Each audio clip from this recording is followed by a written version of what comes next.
All right, guys, before we get started, a big thank you to our sponsor, Microsoft Windows 11, the official operating system of the NFL and the exclusive sponsor of the LA Chargers. The all-new Windows 11, they're here to bring you closer to what you love, like the LA Chargers and the final drive. Learn about all the awesome new features of Windows 11 at windows.com. And welcome in to yet another winning edition of the final drive. Alongside Haley Elwood, I'm Chris Hayrie. Joining us a bit later, Daniel Popper of The Athletic to break down this wild, crazy game at SoFi Stadium. Chargers win 47-42. Haley, I said this yesterday. I don't even know where to begin. I'm going to let you do the honors. You let me know where we should begin. This was crazy. Well, I'll start here. I think some of us, I'll say at least for myself, I was expecting a shootout in week 2. It didn't happen. And I think a lot of things factored into that. The penalties, obviously, no one could get in a rhythm. Then you go to Kansas City and you think, oh, these two offenses, yeah, shootout. Not really. Then you go to week 4 against Vegas. No. But week 5. But week 5 in the fourth quarter. We finally got it. We finally got what I think had been a building and brewing and people were anticipating over the last few weeks. That was probably one of the most wild games I've been part of during my time with the Chargers. One of the most wild wins, I'll say, because I was talking to Fernando about that. Usually this team ends up on the other side of those games. And I think it's really a positive thing that they came out of this with a win. 26 points in the fourth quarter. That is insane. And the fact that it truly did turn into a track meet, as Brandon Staley called it, good old fashioned shootout. It was nuts. And I think it was just kind of funny and just wild to kind of, it just got cracked open at one point. The game just totally came undone, got cracked open, and it was a back and forth fight until the very, very end. But that was an exciting one. And to come out on the winning side of it, oh, that is awesome. To be 4-1 right now, that's crazy. That's really, really good. Haley, our guy Danny in Chargers Communications, right on time with the stat. 26 points scored in the fourth quarter last night by the Bolts. It's the most points scored by any team in the fourth quarter of any game since 2017. Just to put that in context of what we saw back and forth. And, you and I were sitting next to each other in the first half of that game. I really thought the story was going to be Derwin James with 78 tackles in the game against the Browns. He had 14 in the first half. And obviously that's not a good thing for the Chargers defense. If Derwin's making every play, the Browns running attack gave the Chargers problems all day long. They control time of possession, but yet this team still finds a way to win, leaning on the offense. I don't know what else you could say about Justin Herbert and the way he plays, and he takes care of the football. 5 total touchdowns. I think he has 12 touchdowns and no interceptions over the last 3 weeks. And Mike Williams, 165 yards, a career high, a pair of touchdowns, a 33-yard pass interference that he drew. He looked like Randy Moss out there to me. It was crazy. He is, especially after the very quiet game he had against the Raiders on Monday. Again, it sort of just cracked open for him. I think one thing about Justin Herbert, Daniel Popper wrote his normal post-game recap wasn't a recap. It was basically an ode to Justin Herbert. And I'm sure we'll talk to him about that.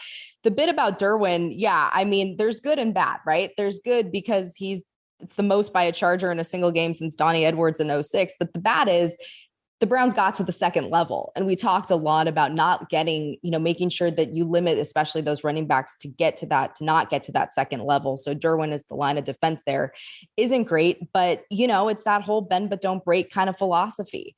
This team did give up a lot on the ground. And I will ask Daniel Popper, maybe what needs to kind of be shored up there.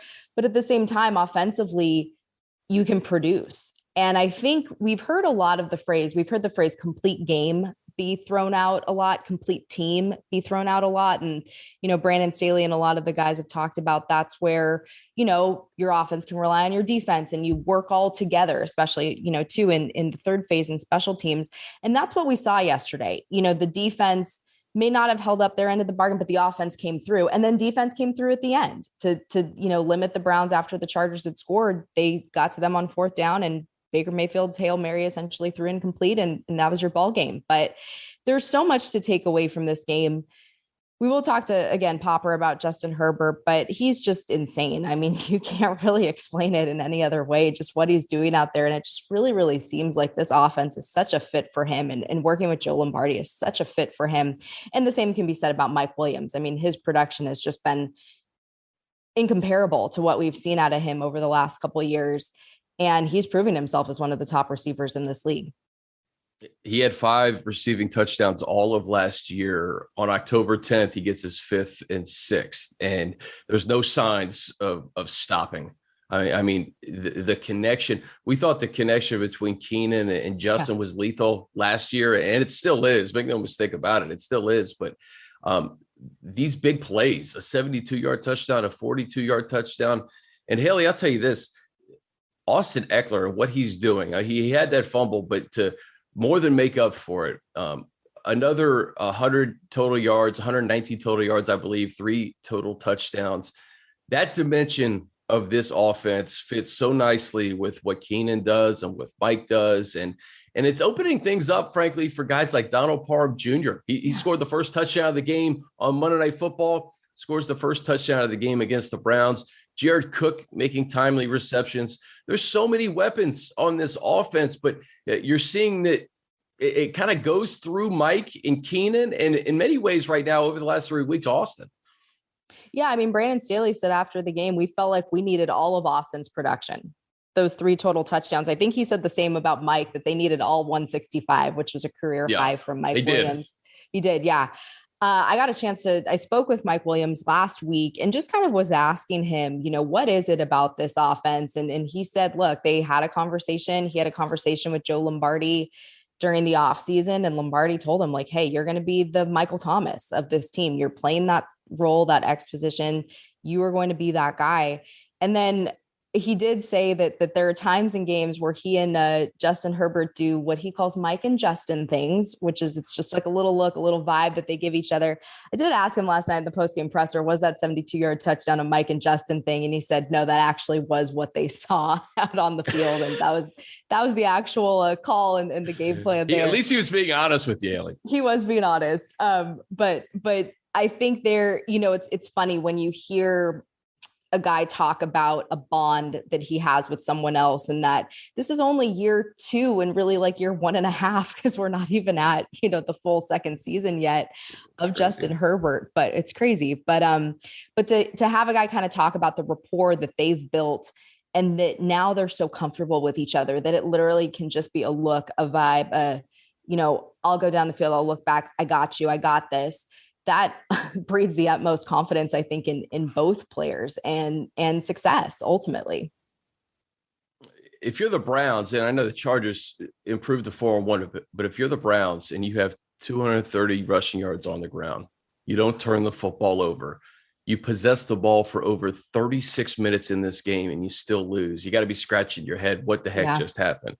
Justin Herbert happened, I think, is basically what the answer is. I mean, that fourth quarter, I thought that the Kansas City game was one of the best games I had seen in terms of just Herbert Mahomes knocking off the AFC West champ. This was more like, I don't know, it was a shootout, but in a weird way, because, Cleveland was running the ball and being effective. It was like, it had like this arena football vibe in terms of the scoreboard, but it was just a very strange game. And, for Derwin and Drew Tranquill to have 28 total tackles, I mean, I don't know if you're going to see something like that again this season, but it's just a matter of this team finding ways to win, and the offense kind of picking up the defense and winning another nutty game. They've won so many different ways, Haley, to be 4-1 going into Baltimore and then a bye. I don't think you can ask for much more. Well, that's the key word there, right? Win. They've won different games in so many different ways, whereas you and I have come on these podcasts over the last couple of years and talked about the different ways that they've lost games and just kind of having to find their way. And that was what Justin said. They're finding ways. They are learning how to win. They are learning how to win games. And I think a lot of that also starts with just confidence, that Brandon Staley has instilled in this team by, we haven't talked about it yet, but a couple of those fourth downs, going for it on fourth downs, which wasn't just in this game. It's been kind of a hallmark and a theme that we've seen over the first few weeks of this season, but giving the offense specifically the confidence to go and we're going to go for it from our own 24-yard line and get it done. That just breeds confidence, and that ultimately must take these guys all the way until the end, where you feel like you get it during the game and you're like, heck yeah, we can go out and finish this game. And, like you said, with the Browns, it's not many times. I think I saw a tweet. They might be the only team in NFL history to put up over 500 yards of offense, not turn the ball over and not win. I mean, that's crazy. But at the same time, defensively, they were losing they lost Jadeveon Clowney. He wasn't in this game. Myles Garrett can only do so much. And he was certainly a factor yesterday in terms of getting pressure. But it got cracked open in that fourth quarter, you just couldn't stop Justin Herbert. I'm so glad you brought up the fourth down conversions. Before we get to Popper, let's just hit on this really quickly, because in the third quarter, Chargers are down 2 scores. They're down 14. You got your own 24. It's 4th and 2. If you don't convert that, Haley, the ball game's over. It's a free possession. It's over. You either go down 21 or you go down 17. I mean, those are the only 2 options, essentially. They get it. They convert another fourth down on that drive. Like, that was the turning point in the game, that 4th and 2 from their own 24, I believe. If you don't get that, the ball game is over. That really was the play of the game. When you look at all these wild plays back and forth that fourth quarter, if the Chargers do not get that in the third quarter, we're talking about maybe a completely different ball game. That fourth quarter may not mean really anything. Yeah, you tweeted it. You said something like, hey, remember these 2 fourth down conversions if the Chargers come back to win this game, because it's entirely true. Little did we know, we thought that was crazy. Little did we know what the fourth quarter would bring. It was like a game of Madden. It was like a game of Madden. It was. And there were so many tweets about that. I was talking with my husband about that on the way home last night. And there were so many tweets. Aaron Nagler, who covers the Green Bay Packers, said it was almost like these coaches grew up playing Madden. And I was like, well, they are young. They are on the younger side. So they probably did. Rich Eisen tweeted about a 10-year-old having Skittles in the press box and being hopped up. And maybe they were the ones controlling this game. It got nuts. But that drive specifically, which ended with that Herbert rushing touchdown and the 2-point conversion to bring them within 6. It was just, it's wild. It's crazy. It's risky. It worked, which is really all you need to say at the end of the day. And then it got them to the fourth quarter, where they ended up scoring 26 points. So I don't know. I just think it goes back to that confidence. And look, Brandon Staley again talked about it and said, like last week, he mentioned every fourth down has a life of its own. Every play has a life of its own, and you assess and you realize, but he really felt like they needed it to get it going at that point, and they got it. And then they got the one later on, that 4th and 7. So you build that confidence in your team to get it done. And we'll see. I mean, hey, it's still early in the season. I think, again, this team has shown that they're going to go for it. And it's so funny. At one point, I think it was a 4th and 17, and Miles Simmons from Pro Football Talk tweeted, "Oh, is this where we punt now?" And I said, yeah, these are the things that now go through my head when you're watching Chargers games. Like, what is the craziest scenario that could happen here? Okay, this is too much. The team will punt. But it's nuts. But I think it is a two-way street, as they said too. And this team has the confidence that they can convert, and they've converted, plain and simple. All right, right on cue, Daniel Popper has entered the lobby. Let's talk to Daniel. And here he is, Daniel Popper of The Athletic. Daniel, Haley and I just talked about this for about 10, 15 minutes. I feel like we were all over the place because the game was all over the place. Why don't you let us know what you thought of Sunday? One of the craziest, wildest football games I've ever watched. And I've spent a lot of time watching football in my 28 years on this earth.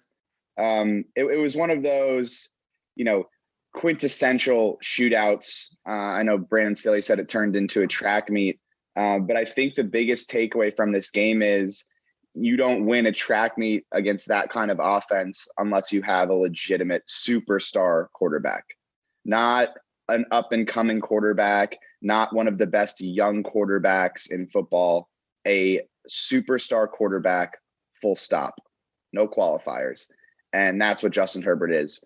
I know that a lot of people have been talking about his game over the last year plus.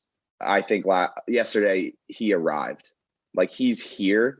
And this guy is an elite quarterback, and he's going to be able to win the Chargers games even when everything around him is failing and flailing and floundering. And I think that's what we saw yesterday.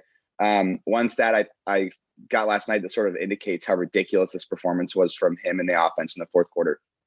26 offensive points in the fourth quarter. Most offensive points scored in a fourth quarter since 2013. It's 8 years ago. That's how ridiculous, how prolific, how explosive this was in the fourth quarter. And it was Justin Herbert refusing to let the Chargers lose this game. Just refusing, right? And a lot of people in the draft process and after he was drafted talked about his leadership. And I know anyone that's been around him knows that is complete BS and always was complete BS. But this is what leadership looks like. Him walking into the huddle and looking at his teammates and saying, we're scoring every time we touch the damn ball. And everyone being like, yeah, okay. I mean, that's what Mike Williams said. He's like, all right, we got you. Let's go do it. There's just a confidence about him, an aura about him, where you look at him and you see what he does on a football field. And he says, yeah, we're gonna score every time we touch it here. We're gonna put up 26 points in the fourth quarter. And everyone's like, yeah, that's possible because of you, because of your skill set, right? Because of your arm talent, because of your athleticism, because of your innate feel in the pocket, and because of your leadership, and because we believe in you. And it was just throw after throw after throw after throw after throw. It was fourth down conversions. It was the 3rd and 5 with Tack McKinley, barreling down on him off the edge after beating Storm Norton. He shrugs him off, rolls out, and throws a 40-yard laser to Keenan Allen over a leaping Troy Hill. And you're just sitting there and you're like, how many quarterbacks in the NFL can do that? Very few. And to do it in that moment with the stakes as high as they were against a team that has Super Bowl aspirations, I mean, that's what you want out of a quarterback. NFL executives, personnel executives, dream all day and night. They dream and then dream when they're sleeping about finding a quarterback who can win games in these scenarios. The Chargers are living that dream right now. They have a superstar under center. I had Laura Rutledge from ESPN on my podcast a couple of weeks ago, and she admitted, she goes, we got it wrong. A lot of us got it wrong about Justin Herbert. She goes, myself included. And she said the reason she felt was because they paid way, way, way too much attention to the scheme that ran at Oregon, and that maybe not translating to the NFL. Why is this scheme that he's in right now with Joe Lombardi such a good fit for him? Yeah, well, I think primarily it's a matchup-based offense. So, go back to the, 4th and 2 play last week. They realize they're in man coverage. They see it's Jared Cook against Denzel Perryman, who's 5'11" versus 6'5", and they're just going to spam that matchup. Like, we like 6'5" over 5'11". This is what Drew Brees did for 2 decades, just finding the matchup on the field where they have an advantage and then just putting the ball in a place where only his guy can get it. And I think you're seeing a lot of that right now. And what they have, and Justin said this last night, what they have all over the field is matchup nightmares. And Mike Williams is the matchup nightmare on the field at 6'4", 220. And they are just using him in a way that the previous regime didn't use him. And then that goes back to creativity. It goes back to foresight. It goes back to thinking outside the box. But I think a lot of it is the weapons around him. I give a lot of credit to the organization for bolstering this offensive line in the offseason. I think that's been a big part of it. But you just got a lot of really talented players that are mismatches who are also really savvy and really smart all over the field. And that's helping bring the most out of a young quarterback. But you really have to give him a ton of credit. I mean, young quarterbacks don't put up the numbers that he put up in 3 games against the team that he put up without turning the ball over, against the types of pass rushes that he was going against. But just to answer your question, I mean, specifically, it's the thought process of it being a matchup type offense, and then having those players around him that can create those mismatches. Hopper, these 4th down conversions, man, it's like going to Vegas and just never, ever losing. Haley and I just talked about this. If they don't get the 4th and 2 at their own 24, there is no fourth quarter. I mean, that game is all but over, I think, and maybe not because of everything you just said about Justin Herbert, but to go down 21 potentially in the middle of the third quarter, if you don't get that 4th and 2 or 17, I think at the very least, what do you make of this team having so much confidence on 4th down and then also delivering on that confidence? Yeah. So I don't think it's that complicated of a conversation, right? I think a lot of people are saying, oh, well, they expanded their analytics department and it's win probability and it's data and it's math and it's all of this complicated stuff that sports fans don't really want to talk about. But it isn't that really. Like at the crux of it, it's Brandon Staley looking on the field and saying, number 10's my best player. And I'd rather go down fighting with the ball in 10's hands than do anything else, right? I want to give this guy a chance to win the game every single time I can give him a chance. I want him to have as many plays with the ball in his hand as I possibly can have. And that's it. And win probability is factored in. They're modeling and they're making decisions. Like I think a perfect example is going for it or going for the 2-point conversion down 14 when they scored that touchdown. Like that's math. Like you can go find the flow chart that shows you that if you go for it in 2 in that situation, you have a 62.5% chance of winning the game. Like we can go through all of that. But the overarching philosophy is Justin Herbert is my best player. I'm going to give him as many chances as possible. That decision, 4th and 2 from the own 24, there's been a lot of ballsy decisions here from Staley so far. I mean, to go back to the 4th and 9 in Kansas City, but that 4th and 2, I think is the one that I have to point to because you need to keep the ball in that possession. Your defense is exhausted. They've been on the field for at that point, it was over 70% of the time in the game. They could not stop the run. And Brandon knew at that point, we need to maintain some possession on this drive so we can figure some stuff out defensively, look at some of these cut-ups and figure out what we can do to try and stop the run. We need to give this defense a rest. And if we don't keep them, if we go 3 and out here, this game is over. Anyway, we're not going to punt this ball away and then hope that we get lucky. The only way we win this game is if we convert this 4th down and at the very minimum possess the ball. And so that's why I think that it was just a really impressive decision. And, you know, everyone's expecting him to throw on the play and they hand off to Eckler on a draw and convert it. And Popper, how many coaches do you think in the league would go for it in that situation? I asked Justin that last night. He said, I don't know. I said, how many coaches that you've ever been around would do it? And he said, I don't know, but I know ours did.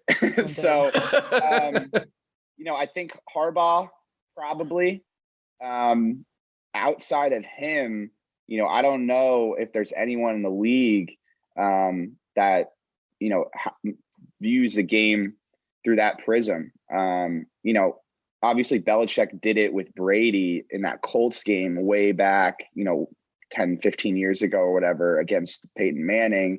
They didn't get it and he got absolutely crucified for it. But yeah, like very few. I mean, 2, maybe 3 coaches make that decision, but it won them the game. That decision 100%. Right there, you want to point to one play that flipped that game. It's right there. And then obviously they have to hit the 4th and 7 at the Cleveland 22. And, you know, Justin throws an absolute dime to Keenan on an out route. And that was crucial. But you want to talk about playing to win? 4th and 2 from your own 24. Like that's it right there. Like I'm playing to win. Like I'm not going to cower and fear and punt the ball away and hope that my defense, who hasn't stopped anything all day, can all of a sudden turn things around. You're grasping at straws at that point.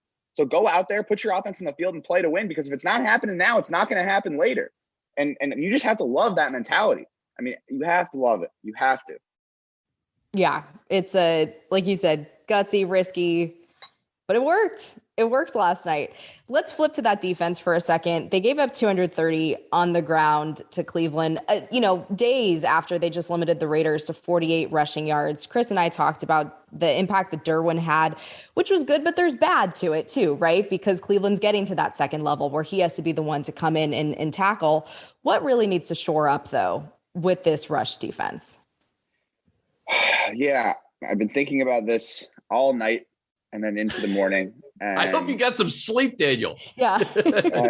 Yeah, a little bit, but mostly thinking about football. How do you fix it? I don't know. I really don't. I mean, it's a talent issue, and it was a concern coming into the season, the depth on this defensive line. And I'm 100% sure I said it on this podcast or one of these podcasts with you guys at some point in the offseason that they just didn't have the depth, and they were one injury away from this becoming a really big issue.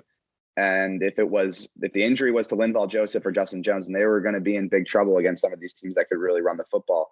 And that's what you're seeing right now. So Justin Jones is out through the bye week. They're going up against a really, really good running team next week against the Ravens. And the players that are playing have to step up. I mean, that's what it is. It's plain and simple. They're not being physical enough at the point of attack. And they're really relying on Linval Joseph to carry the entire defensive line, to be an all-pro player at 33 years old. And that's just not, you can't ask the guy to do that at this point. He can do it for a game.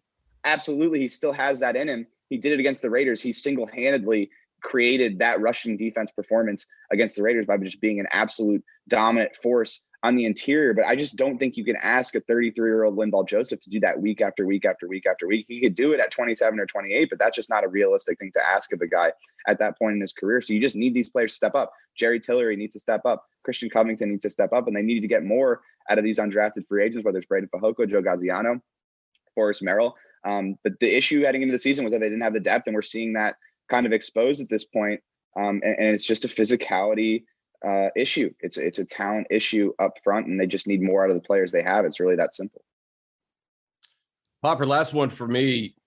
This has been a difficult stretch of their schedule, right? You go to Kansas City, you win. The Raiders were 3-0. You take care of them on Monday night. I think Cleveland is a team that if both teams make the playoffs, they may see each other in January at some point. Cleveland is for real. Oh, yeah. And now you got Baltimore. You're 4-1. How important is Sunday, given that all of the division lost on Sunday, including the Chiefs? They're 2-3 now. If you go to 5-1, headed into the bye, beating premium teams in the AFC, if you're going to drop a game, you drop it to Dallas, right? You're beating premium teams here. Just how important is Sunday with the rest of the scheduling context and just everything that's happening around the Chargers? I think every game's important, to use the old football cliche, but heading into this early stage of the season, these first 6 games before the bye week, I was saying if you're 3-3 through these 6 games, like that's a win, because you're going to give yourself a chance to play meaningful games in November and December. And that's really how I was measuring success this season. So even if they're 4-2 through these 6 games, like that isn't a massive win. And the fact that they even have a chance to go 5-1, like I would have never expected that. I'll admit that right now. I would have never expected them to have that chance. But the coaching has been fantastic, and Justin Herbert is playing out of his mind, and they're giving themselves an opportunity here. So important because it's another game, important because it's an AFC game. But if you're 4-2 through these 6 games, you're still going to give yourself a real shot to contend for the postseason. You get into the bye week, you get Kenneth Murray back, you get Justin Jones back. We'll see what happens with Brian Bulaga. And then you head into a much easier section of your schedule. So important, but I don't think absolutely crucial to win, despite what you said about, AFC implications and those types of things. Should be a good one, though. I mean, yeah. This whole season for me kind of it's just echoed 2018 a little bit with just the fact that they were kind of on this roll. And it's eerie in a sense that they're playing similar teams and you got Baltimore on the schedule next, but it should be a really good game. I mean, you mentioned John Harbaugh earlier. These coaching matchups to me is also really interesting, just with sort of the chess matches. And you saw that with Stefanski and he did some wild things. We talked about, these guys playing Madden and then, obviously with Staley, but Harbaugh's been around for a while. He's been around the block. He's a former Super Bowl winning coach, but he's got that edge too. Yeah, absolutely. I don't think we're going to see a single punt in the game. The Ravens will attempt a field goal because they have the best field goal kicker in history of the game. But yeah, it's amazing. It's like, it literally, you bring up Madden, it's great because it reminds me of like playing Madden on GameCube in 2004 with my brother in our basement, just like every 4th down going for it. Now I wasn't, not 7 for 7 or 9 for 9 in my first, 5 games. I was more like 0 for 7 or 0 for 9 because my brother would absolutely wax me with Michael Vick rushing for 750 yards every single game. But it's wild. But it's what the math tells you to do. And it's certainly what the math tells you to do when you have a quarterback as talented as Justin Herbert with the type of supporting cast he has. So I don't think it's like, I think a lot of people are labeling it as, super risky and gutsy. And I even said ballsy, but like, it's a smart thing to do. And there's a lot of data and reasoning to back up the decisions. I just think it's an opportunity to get a little greedy on Sunday to get to 5-1, because when this is all said and done, 17 game season, if you can get head to heads over Baltimore, over the Chiefs, over the Raiders, over the Browns, that does wonders when there's going to be so many teams vying for playoff spots. So Popper, always love the insight, man. I love the Justin Herbert parting shot off the top. I felt like I was at Sports Reporters. Awesome work, dude. that is quite a compliment. I grew up watching that show, so I appreciate that. Always appreciate your time, brother. And big win in Baltimore. I'm sure we'll talk to you after that. Sounds good. Thanks for having me. And guys, that's going to do it for us. Big thanks to Popper. For Haley Elwood, I'm Chris Hayre. This has been The Final Drive, presented by Microsoft Windows 11.